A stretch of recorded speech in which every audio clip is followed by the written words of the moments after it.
Selamat tinggal hari. プラプラチャオプラや微笑み0円 NGB バンコクオフィス駐在員の寺岡です。今回のテーマはこちら。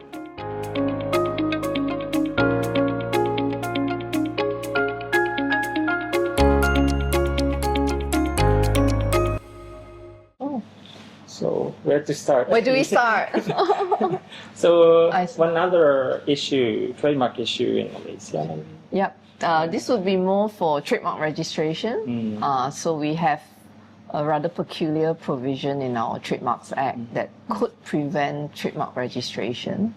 I think it's peculiar to Malaysia, and a lot of foreign companies are unaware that we have a particular regulation in our trademarks regulation that prohibits the registration of certain words, and in particular the name of a country, a town, city, borough, unless you can show that you have the permission or consent of the relevant authority to incorporate that name as part of your trademark. So how can you obtain this permission of usage of the country name or like? Yeah, so it's very challenging. So my IPO has not really prescribed guidelines as to who are the relevant authority as well as what is the type of permission or consent they expect to see. So for now, I think that's good because it gives us some freedom to be a little bit creative as to what we can use to support or suggest to MyPo that we have authority or consent or permission. Like creative means like how?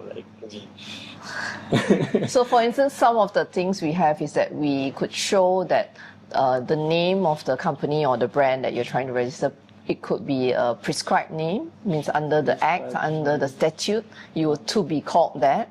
So then we want to say by force of law, this is the name of the company that was to be used or the regulator or, that's the name. And then we could show them that there is a supporting document in terms of a statute or an act naming it, and therefore you're trying to apply for a trademark. It could be one of that. Oh yeah, what type of document as a supporting document? So one is we use the act. So for instance, the written law. Written law, yeah.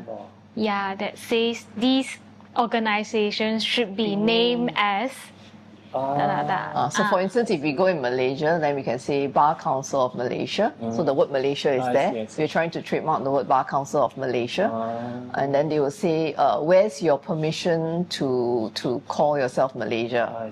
Right? Then we will say, ours is that we are a body that is incorporated by the law.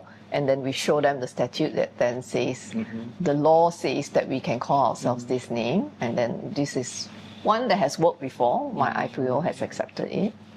But those type of documents or logic is only acceptable for like official entities and not like private companies? Yeah, so sometimes the private companies, what we have is that if it's a Japanese company who somehow used the name of some Italian town as their brand name, then one way that we've been trying to persuade the trademark office as to why they can or they have permission indirectly is to show that they also managed to secure that as a trademark in Italy.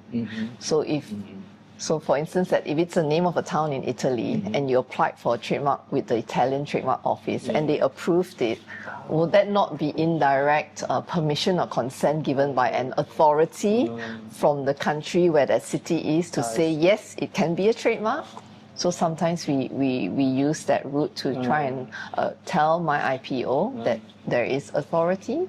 But that it might be still challenging to. That will be depending on the officer. I mean, for you to say that if the country did not like you to use their city as a brand, they would have easily blocked you to use concepts like it's not distinctive and things like that, and therefore they would not have allowed a trademark. Right, so we will argue that they allowed it, so indirectly there's permission.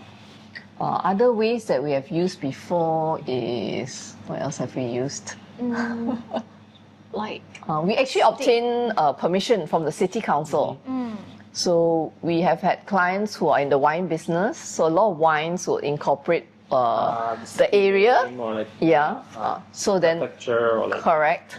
So then for those, then some of our clients tell us it's not too difficult to approach your municipal council to then inform them, and they will write out a letter to confirm that we are aware of this company.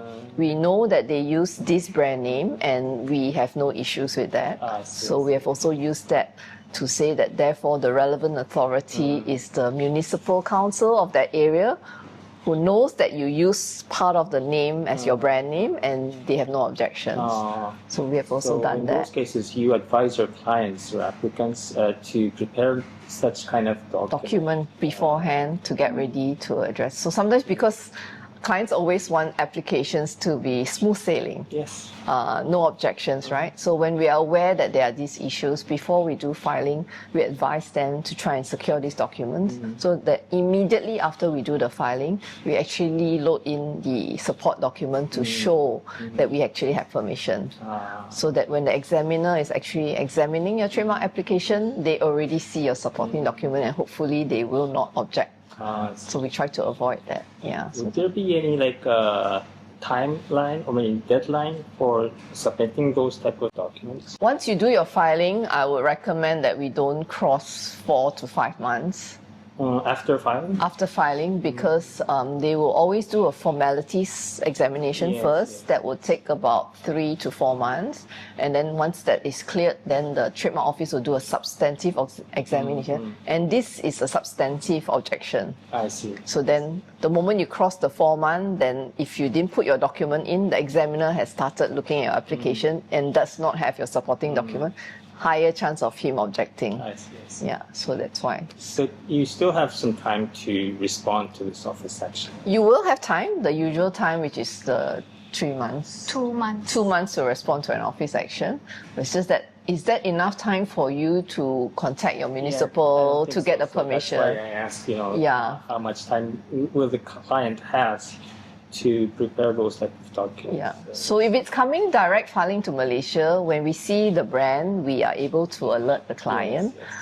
The problem that we have one will be the international registrations, where it doesn't come from the client, it's already filed and then it's designated to Malaysia.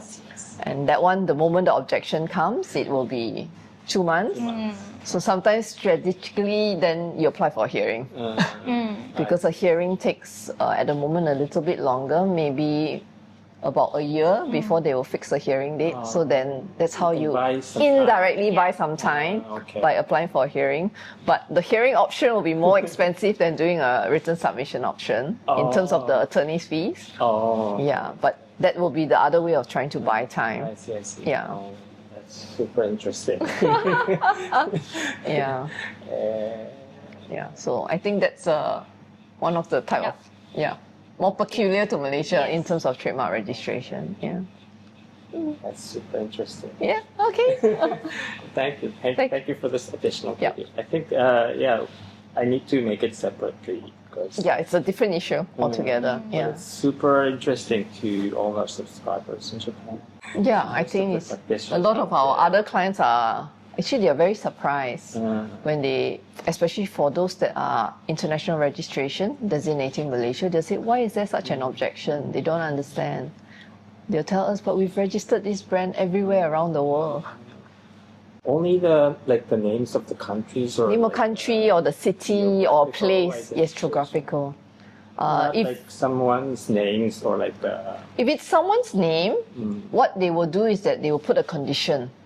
So if it's like my name Yvonne, so I tried to trademark it and it's very stylized, they will allow it, but they will say if someone is using that name as their real name, then you are prevented from taking any action against them. I see. So they will allow a name to be trademarked, but they may put some conditions. That's it.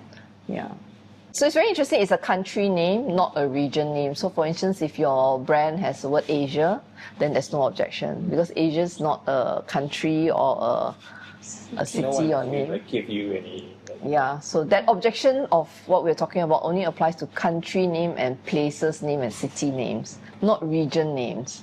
So if you inside your mark you have the word Middle East, there's no problem. You have Europe or you have Asia. Okay. But we do know if you say ASEAN, they have a problem. They will object to that. Yeah. Yeah, but it's very peculiar to us. I think so. you so much. All right. はい、お疲れ様でした。本日訪問したラジアダリル&ローという法律事務所なんですけれども、1964年設立のフルサービスローファームということになります。係争系ですとか、金融系に強みがあると言われています。所属する弁護士の数は70名以上、スタッフとしては100名以上いらっしゃるということで、総勢200名弱ということなので、マレーシアの法律事務所としては大きなところなのかなと思います。企業法務全般をカバーしましてですね、例えばローカル人材の採用などをサポートする、専門のチームもあるそうなので、マレーシアに進出してくる外国企業を全面的にサポートできるという体制だということです。知財にはですね、1980年代に進出してきたと言われていまして、現在知財チームは15名弱いらっしゃるそうです。ただですね、技術系スタッフはいないみたいなので、特許の明細書のドラフティングなどは今のところは担当してないということです。本日ですね、ご対応いただいたイボーヌ・オングさんという方なんですけれども、マレーシア知財協会、MIPA ですね、MIPA のディレクターになられたということです。2027年まで、マレーシア知財協会の、ディレクターを務めるということです。ですので、知財実務に関してもですね、マレーシア特許庁と、結構頻繁にディスカッションされているということでした。またイボーヌ・オングさんの隣にいらした女性なんですけれども、シャーリー・ライさんといいまして、まだ2年目のリーガルアソシエイトなのですが、マレーシアにおける最高学府となるマラヤ大学法学部卒ということなので、東大法学部卒といったところでしょうか。スーパーエリートになりますので、将来有望間違いなしといったところになります。またですね、今回はお会いできなかったんですけれども、何回か訪問した時にお会いしてます、チューパイキアットさんという方もいらっしゃいまして、この方優しくて陽気なおじさんという方なんですけれどもですね、非常に実は偉い方で、40年近くラジャダリル&ローを務めていらして、マレーシア知財協会の創設メンバーでもあるということですね。また APAA2025 年のですね、オーガナイジングコミッティのメンバーでもいらしてて、昨晩行われた APAA のグランドフィナーレガーラディナーでもですね、舞台に上がって表彰されていらっしゃいましたね。はい、以上事務所の補足情報となります。はい、ということで、今回のテーマはいかがだったでしょうか。それではまた次の動画でお会いしましょう。